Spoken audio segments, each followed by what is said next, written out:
Hi, Ironbound Jim. This is the second part of the sun style we talked about last time, so we'll get right to it. If you need to review, just remember to go back to last week's video, and we got up through single whip, and we looked a little bit at wave hands like clouds, but the first part is the warm-up. So if you remember, Dr. Lamb sometimes walks around doing the hand thing, smiling, saying hello, how are you, to everybody. It's a way of kind of, it's just going to be odd since we're doing this remotely, but one of the functions in the health aspects of camaraderie that typically develops within groups. So for the guys we were in class with live, hello. For those who haven't been to a live class yet, hopefully at some point we'll be able to do that again. Next, we're going to have our feet shoulder width apart, toes pointed towards the front, feet as parallel as you can get them. Remember, if you have issues with knees, hips, ankles, if you need to have your toes out a little bit, that's okay. You adapt this to your own body. You don't try to look exactly like anyone else. That's not playing with soul, that's just playing by the notes. So you want to make this your own. Have your arches up enough so that your toes and knees are pointed in the same direction. Knees are always going to be that way, even when you're in a position like this with your knees behind your toes. Never going to fully compress the joint, never going to fully extend the joint. You're going to remember that 70% rule, which even applies to breathing. Just 70% of whatever you're capable of at this moment. If you want to do the rooting part or the grounding part, remember you can sleep up in wells, and the forefoot is an energetic connection. That's a spot right about here. It's a K1 acupressure point in the kidney meridian, the Yang Chin. Or you can use that visualization from actually all styles of Tai Chi. Rooting down into the earth, ball of the foot at the base of the big toe, ball of the foot at the base of the toe, center of the heel. Just making like a dirty tree, relax your body so your center of gravity almost feels like it sinks down, and it's called sinking your chi. Chi being life force energy in Chinese thought. A little bit of a bend in the knees, a little bit of a bend in the elbows. You connect yourself upwards, yin energy in the earth, yang energy in the heavens. So you're grounded down here. Now you're going to ground yourself up there. Y-way spot, crown chakra, visible line or energy holds you straight up, stretching you upwards, making you taller, stacking your vertebrae on top of each other. Remember, our foundation is an invisible line around the outsides of our feet. Everything inside that rectangle is our foundation. So we want to be equally balanced, left, right, front, center, so you can visualize a pendulum attached to that bob-ways, dropping right straight down through the center of your body. And now that you're stretched upward, and the pendulum should hit right in the middle of your foundation. As you're lifted upwards, the tops of your hips become parallel to the floor, tailbone drops, hips move back a little bit, stomach flattens out, lower back flattens out. If that doesn't feel comfortable, just relax it wherever feels best for you. Tops of your shoulders are parallel to the floor, shoulder blades just flow down your back. Eyes and ears parallel to the floor, back of your head lifts up as you're pulled up, chin tucks in a little bit. Your head becomes nice and balanced on your shoulders, so again, visualize that pendulum going down through and hitting right in the middle of your foundation. And just breathe now that you're nice and balanced. Do a quick body scan. Feel any tightness anywhere, any tension anywhere, just breathe into it, let it soften. As you breathe, typically you breathe in and out through your nose, as you want to add some warmth, add some humidity, filter it out a little bit, that air, before it gets down into your throat and lungs. If you want, on the out breath, you can breathe out through your mouth. You can sigh. With that sound, you let whatever tightness is inside, whatever tension is inside, just flow out and away from you. And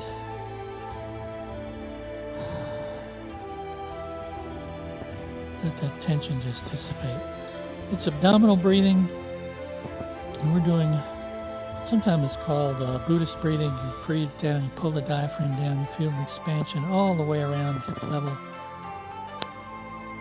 On the exhale, you pull the pelvic floor up like you're doing Kegels to move as much air out as you can. If you breathe out through your nose, you just breathe normally. If you breathe out through the mouth, that's when you can release the tongue and sigh. Remember, in Chinese medicine, they touch the tip of the tongue to the roof of the mouth behind the front teeth to connect governing energy channel and conception energy channel. But in Western medicine, you can't clench your teeth when you do that. So whichever one works for you.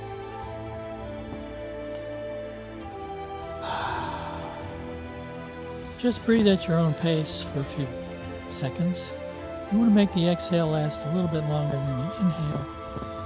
That engages a relaxation response. And if you're ever just trying to do some relaxation response work or play, relax all the muscles in your face. Get your posture nice and balanced so you're not putting any pressure on any parts of your body. You're not doing any extra work to stay upright. And do that abdominal breathing. There's a separate breathing called, actually there's several types of breathing, but Buddhist breathing, on the inhale you suck your stomach in, on the exhale you push it out. And that's used in some Qigong practices. I'm using one now for the kidney meridian, where you're visualizing energy going into the kidney meridian, but you do Taoist breathing for that. But we're just going to do Buddhist breathing. And just relax. We're going to start at the top and work our way down. We're going to do 2 exercises 3 times for the neck, the shoulders, the back, the hips, the knees, the ankles. So if you're trying to memorize these, that's the easiest way to do it. Start at the top, work your way down, 2 for each set of muscles we're going to work, or joints we're going to work, and 3 of each one.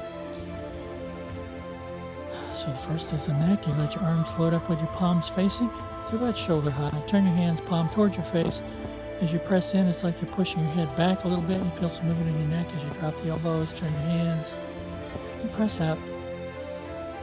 Let your arms drop back down. You tuck your chin just a bit, again to feel some stretch in your neck. It's an inhale up, and exhale, and inhale, and exhale. Inhale, exhale, inhale, and exhale. And you'll notice when I'm trying to talk and count, sometimes I may do an extra one, and that's okay. Actually, in Chinese Qigong, they do count, but I've learned that you just kind of go with whatever feels best for you at that moment. If you're doing this stuff early in the morning, they tend to do an odd number of repetitions. If you're doing it in the evening before bedtime, they do an even number. I haven't really come across any explanation of why that is yet, but do whatever feels best for you. Inhale up. Again, palms facing. This time one hand drops down. Palm faces towards the floor, a little bit of a bend in the wrist. Activate that acupressure point in the wrist. Other arm folds over. It's an exhale out to the side, keeping that left arm point and upper dantian connected back to the center. The lower hand rises up. It's an exhale. And an inhale. 2 more on each side.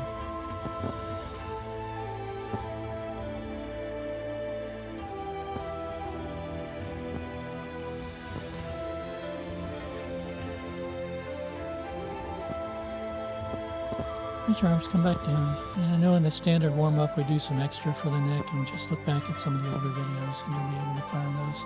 We're trying to do it straight up like Liam teaches this particular Sun style form, the Tai Chi for back pain, or Tai Chi for arthritis, or beginner Sun style. The next couple are for your shoulders, shoulders, back, hips, knees, ankles. Okay. And this forward shoulder rolls. And remember, if you have issues with your rotator cuffs, just rotate your arms so your palms face behind you, and make the rotations with your elbows. I'll do one more to make it 3. And then reverse. And just breathe. Back to the center. Arms float up, palms face down, then face up, fold over, face towards you. It's an inhale and an exhale.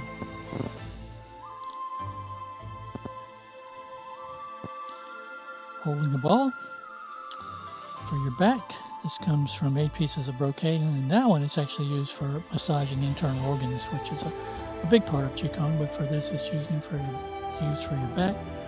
Lower hand rotates out, presses up, upper hand presses down. A little bit maybe of a turn on that central axis, back to the center. Other side, central axis is that pendulum line. It's an exhale, and an inhale.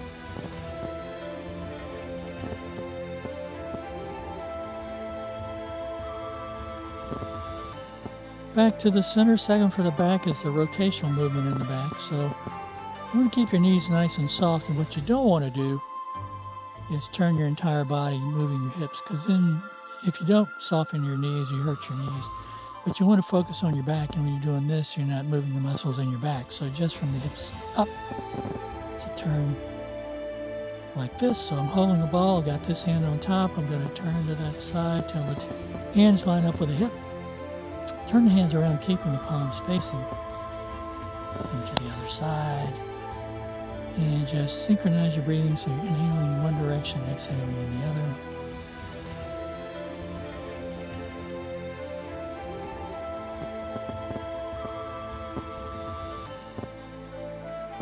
You come back to the center, you put your hands to one side like you're going to be pressing into a wall. Shift all your weight into that foot, so now this foot is my foundation. There's no weight in the other foot. That foot can just reach out and touch. So I feel some movement, hopefully right here in my hip. Back to the center, out to the side. As you exhale, inhale through the center. If you're working on balance, you don't even have to put your foot down, but you do want to make sure you keep your body straight so that line runs straight down, that pendulum runs straight down to the center of the foot, because you don't want to counterbalance with your body when you put your foot out like that. You want to keep yourself nice and straight, so again, you're focusing on the hip. Palms face downward, just like you're resting on a banister, and the arms are going to be the counterweight to the feet. And actually, one foot's going to move at a time. Shift your hands back just a little bit. Shift your weight into either foot, it doesn't matter. So the heel on the other foot naturally comes up, and that foot goes straight ahead. Heel touches, hands come back to the center. If you need to rebalance, forefoot touches. Arms go forward, foot goes straight back, forefoot touches. And you can keep your body straight over your weighted legs so you don't go into a warrior 3. And just synchronize your breathing. Same thing other side, and again, you don't have to touch your foot down if you don't want to. If you're pretty comfortable with your balance, you can do it like that. Back to the center. Feet are toes pointed towards the corner, and remember, a lot of the stuff they do in the warm-up is also practice for the form we're learning. A little bit of space between your heels, a little bit of a bend in your knees, fists at your hips. Shift your weight into one foot, either foot, it doesn't matter. The other foot rotates on the forefoot. That foot goes straight ahead, even with where the toes were, and there's some bend in the knee. And you punch with the opposite arm to counterbalance. It also gives you a nice little stretch. Come back, same thing other side. It's an exhale and an inhale.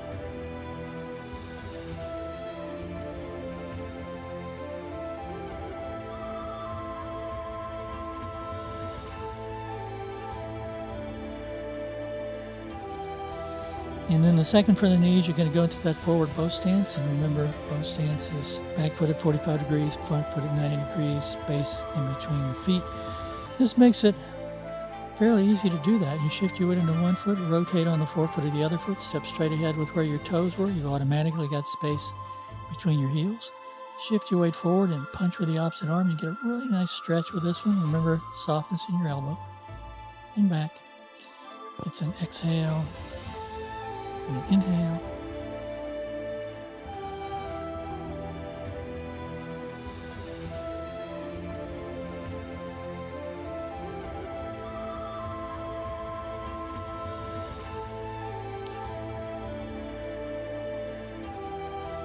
And come back to the center with your feet shoulder width apart and parallel. Shift all your weight into one foot. You go heel and toe with the other foot, with the ankle. Same thing on the other side. And then picking a spot on the floor where a couple boards come together, or any spot where you can touch the outside of the foot and inside of the foot as close to the same place as you can. Same thing other side. And then you just kind of shake everything out.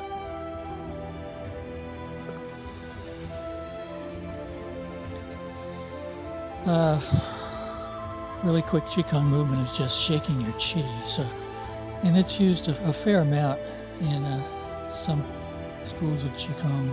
They see it as kind of loosening up things, so energy, blood, nerve impulses, lymph can flow more freely. So you want to, this is probably not one you want to do in the grocery store, this kind of thing. But if you're in line, you can do the balancing on one foot thing and the breathing and relaxing the face and all that other stuff. But I guess you could do it in the grocery store. My teacher would sometimes just go into sequences of Taiji wherever he happened to be. I guess he was doing the flash single individual mob before it was being done in the larger populace.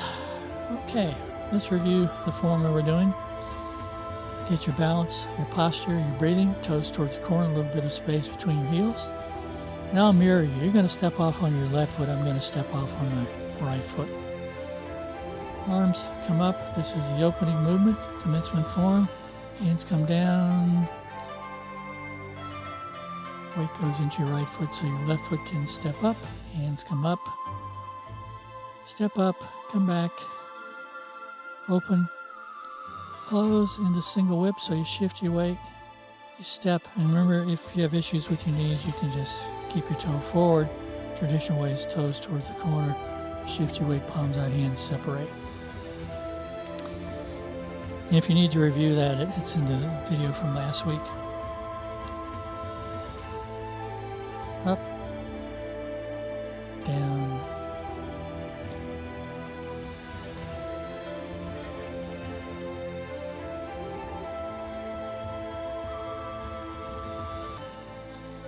do it one more time, and then I'm going to turn around so I can keep left and right semi-straight in my head. Okay, inhale. Exhale. Inhale. Exhale. Open, close, inhale. Exhale. Single whip, inhale. Exhale. A lot of times when you first learn Tai Chi, you don't really focus on the breathing because it's just one more thing to think about. This one, it's so straightforward. Sometimes it can help you with your pacing if you do it that way. So if you want to do it that way, feel free. If not, just breathe like how it feels comfortable for you.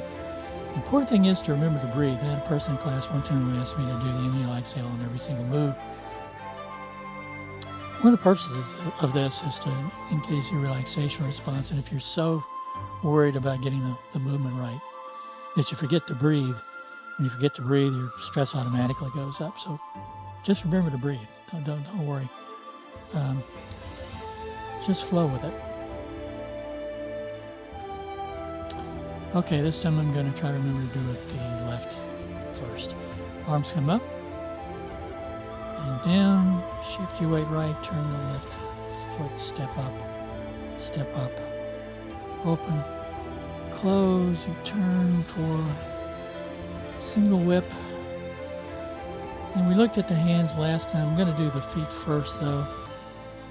You shift your weight back. It's a little step in. Feet are shoulder width apart. And you step about the width of your foot. Shift your weight. Bring the other foot in about the width of your foot.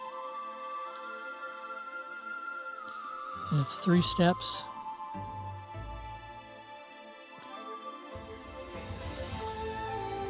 So I'll face you, so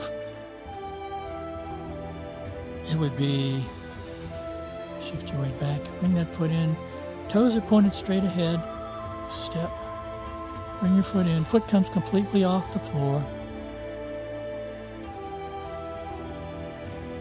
This is a nice balance exercise too. What you don't want to do is drag your foot. Remember when we do Tai Chi swing? Pouring from one side to the other. I learned the pouring 20 years ago, learning this move, pouring water from one leg to the other. So when all the water's in this leg's empty, comes up off the floor. And you can use sand or light or whatever metaphor you want. Shift your weight over, comes over. Just like the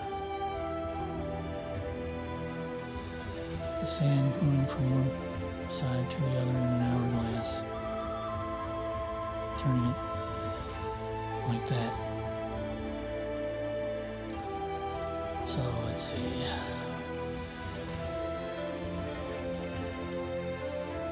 Step up. Step, and you're going to be turning on that central axis from one side to the other.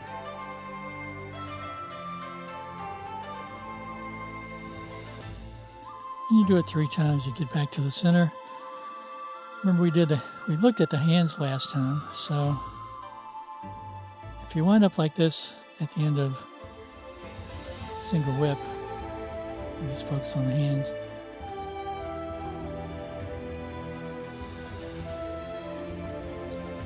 It's going to come over, hand's going to come over. Upper hand's palm out, lower hand's palm down. Remember, this is one you can do as a standing meditation, just like open and close. If you do this enough, your hands might start tingling. On the side, the upper hand is palm down and it drops down like it's going to hit on the drum head. Upper hand comes up, palm out.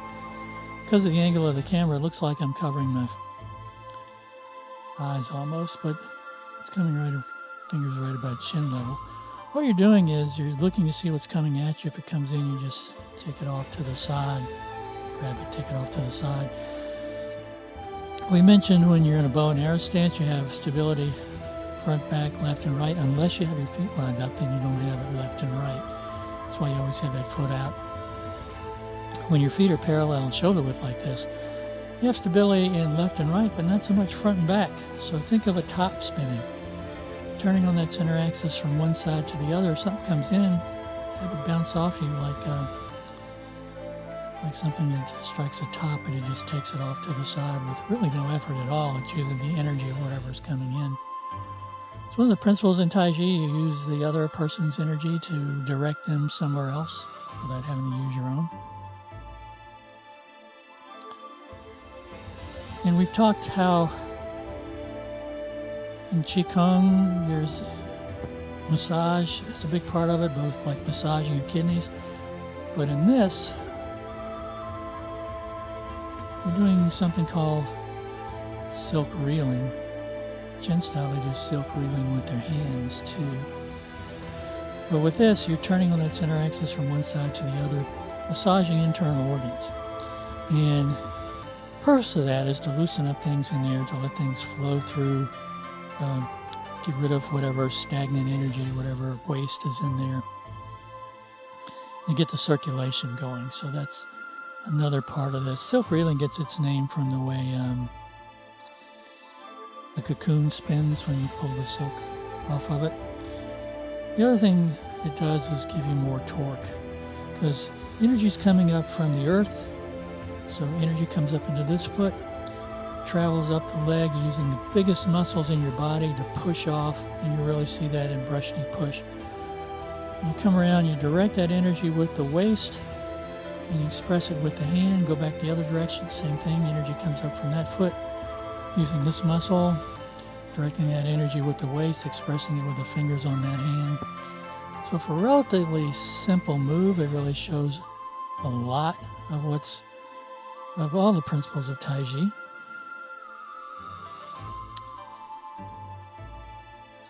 Let's start at the beginning, and I'll do it backwards. Hopefully keep it straight. Arms come up, down, just relax into it. And you step up with your left foot. Come out for open, close, shift your weight left, a little step to the right, extend your arms, your palms turn out, and hands separate into single whip. Transition into wave hands like clouds, shift your weight in the direction that you're looking, and that hand takes the hand on the other side takes the other foot out into shoulder width, and then it steps about the width of your foot, so you don't have to step very far. And shift your weight and turn.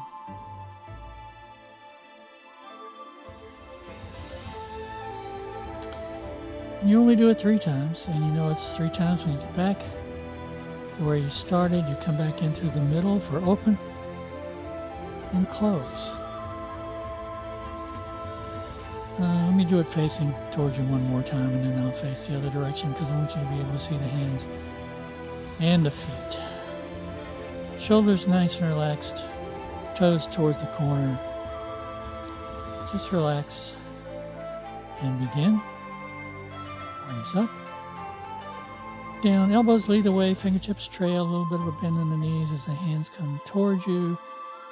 Shift your weight right, step left. Shift your weight and step, arms go out.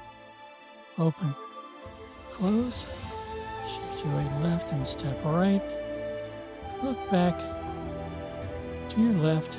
Shift your weight left, right hand takes in right foot. And then wave hands. Remember to keep your toes pointed towards the front, foot comes completely off the floor.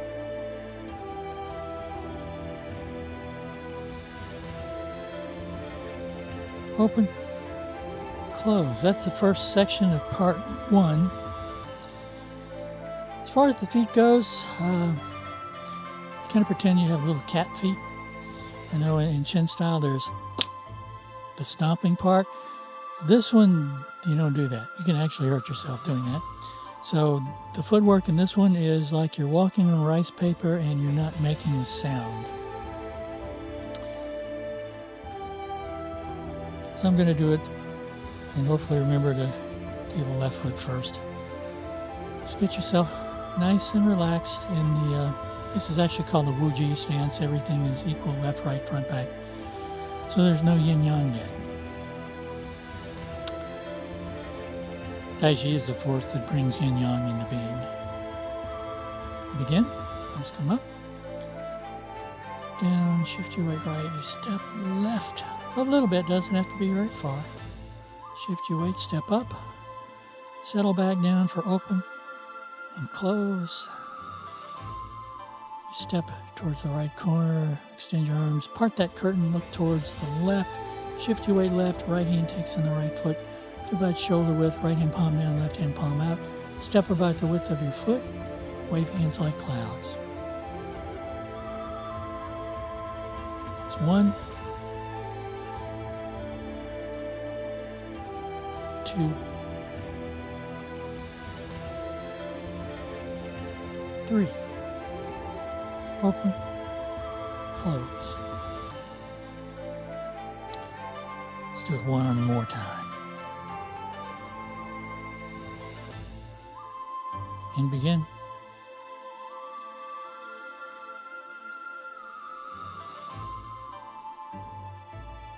Reach out, come back, open, close, single whip, step to the right, look to the left, weight goes to the left, right hand takes the right foot in, and then step. For wave hands like clouds, that's 1, 2, 3. Back to the center, open, close. Let your hands come down, your foot come in, left foot come in. We'll call it a day for that since we've gotten through part 1 of section 1. We'll do part 2 of section 1 next time because it's basically an exact mirror image of what we just did. So it'll just be learning to do in one direction what you did in the other direction. And what you will probably find, or might find, is that it's easier in one direction than the other for you just because of the dominance of our brains. I always think of one particular young woman who was a student of William & Mary who was left-handed. She could do it going to the left side first try every time, going to the right side struggled every time. And that's okay. The more you practice, the more it becomes second nature for you. Remember, practice doesn't make perfect. Practice makes permanent. So when you do practice, you try to stay mindful and focused on what you're doing. If you just kind of go through the motions without really paying attention,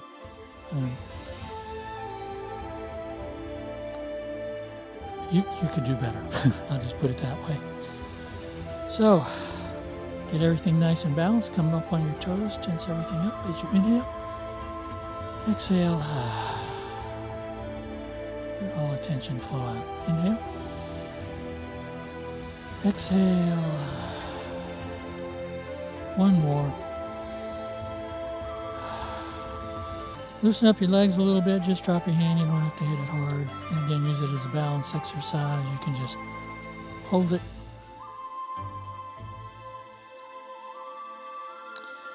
And to balance all the energy out, you inhale up, exhale down. We'll do 6.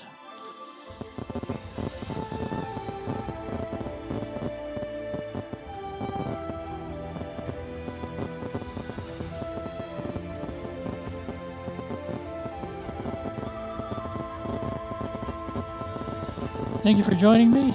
Remember to practice, and it's called deliberate practice, where you practice in a mindful way.